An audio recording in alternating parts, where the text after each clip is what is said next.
Guys, lesson number 7. We are not meant to do this thing alone. And when I talk about this thing, I'm not just talking about recovery.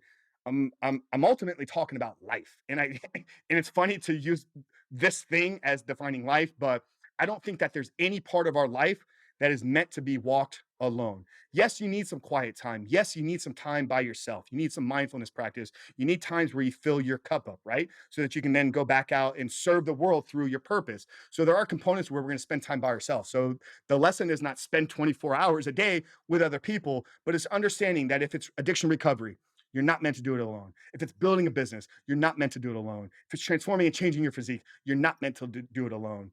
If it's going out and having a great time on a Friday or Saturday night, you're not meant to do it alone. You can, but you're not. We are created for relationships. We are created for intimacy.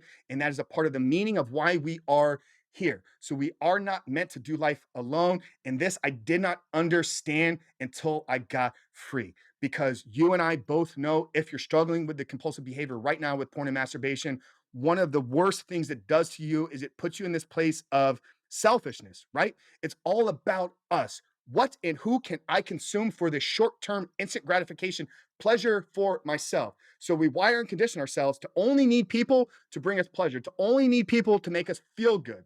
And when you understand that, it's not what they're doing for you, it's just actually having people that care about you, people that love you in your life, that where the meaning is found. So trust me, brothers, when I say we are not meant to do this thing alone. And if you find yourself sitting in isolation, get out.